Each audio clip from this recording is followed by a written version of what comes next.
Hello दोस्तों, नमस्कार। आप सभी का मेरे चैनल ज्ञान लेने में बहुत बहुत स्वागत है। आज हम बात करेंगे कार लोन के बारे में। मतलब कार लोन जब आप लेते हो उसका तो लोन अमाउंट जो होगा उसका इंटरेस्ट जो जो भी लगेगा, ड्यूरेशन क्या लगेगा, तो इसमें कितना इंटरेस्ट लगेगा, टोटल अमाउंट हमारा कितना निकलेगा, ईएमआई हमारा क्या बनेगा।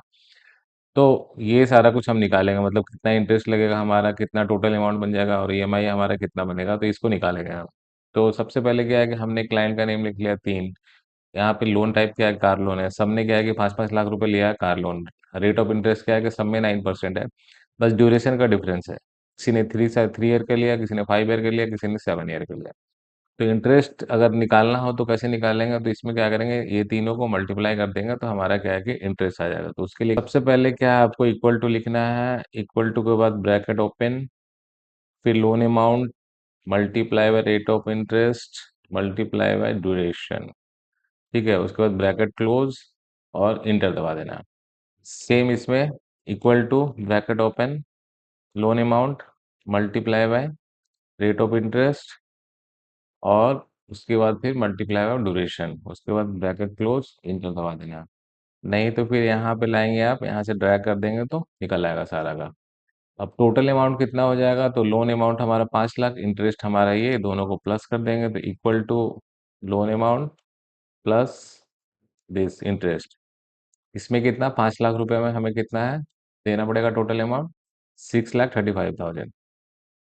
ठीक है, उसी तरह equal to 5 lakh loan amount plus जो इंटरेस्ट आया हमारा वो ही आया।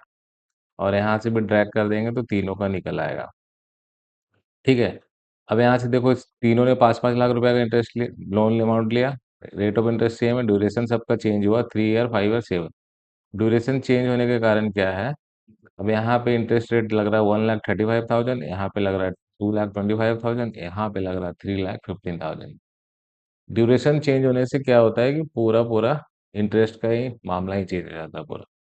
जितना ड्यूरेशन उतना इंटरेस्ट हो जाता है। और ईएमआई कैलकुलेट करना है तो हमें क्या करना पड़ेगा, इक्वल टू ब्रैकेट ओपन। ठीक है, अब टोटल अमाउंट ये हमारा हो गया, इसको डिवाइड करना है हमारा ड्यूरेशन से। 3 ईयर का ड्यूरेशन हो गया, उसको डिवाइडेड बाय 12, क्योंकि 12 महीने का होता है एक मतलब ईयर। तो हमारा पर मंथ का ईएमआई क्या बनेगा, 17,639 रुपये। ठीक है, उसी तरह फिर इसका निकालना है। तो टोटल अमाउंट इतना डिवाइडेड बाय आपको 5 ईयर डिवाइडेड बाय 12। ठीक है, तो ये हो गया हमारा ईएमआई। ईएमआई क्या है कि 5 लाख रुपया 3 ईयर का लेंगे तो ईएमआई हमें देना पड़ेगा 17,000। उसी तरह के 5 लाख रुपए लेंगे 5 ईयर का कराएंगे तो 12,000 देना पड़ेगा। 5 लाख रुपए 7 ईयर के कराएंगे तो 9,702 रुपीज का कराना पड़ेगा। टोटल अमाउंट इतना है। और अगर इसमें ये एक चीज और ऐड कर देना है कि हम एक्स्ट्रा कितना पे कर रहे हैं, एक्स्ट्रा कितना पे करना है, तो 5 लाख माइनस इतना कर देंगे तो पता चल जाएगा हमारा क्या क्या एक्स्ट्रा इतना पे हो रहा है। ठीक है, तो इस तरह से क्या है कि कार लोन का भी आप निकाल सकते हो। मतलब कार लोन अगर आप लेना चाहते हो तो आप अपने घर खुद से ही निकाल सकते हो। जैसे आप चेक करते हो ना वेबसाइट पे, वेबसाइट पे ना चेक करके खुद ही आप यहाँ पे चेक कर सकते हो कि अगर आपको 3 लाख रुपए आप डाउन पेमेंट कर रहे हो 5 ईयर का, ठीक है, या फिर 7 ईयर के लिए अगर 2 लाख रुपए दे रहे हो, 1.5 लाख रुपए दे रहे हो, जो भी दे रहे हो डाउन पेमेंट, और बाकी जो लोन लोन अमाउंट हो रहा उसके हिसाब से अब यहाँ पे कैलकुलेट कर सकते हो कि लोन अमाउंट अगर आप 3.5 लाख बन रहा है, 4 लाख बन रहा है, 7 लाख बन रहा है, 12 लाख बन रहा है, तो आपको किस ड्यूरेशन में, मतलब 3 ईयर का ड्यूरेशन में लोगे, 5 ईयर का लोगे, तो 7 ईयर का ड्यूरेशन में लोगे तो कितना आपको एक्स्ट्रा देना है, ईएमआई क्या बनेगा, तो खुद से कैलकुलेट कर सकते हो।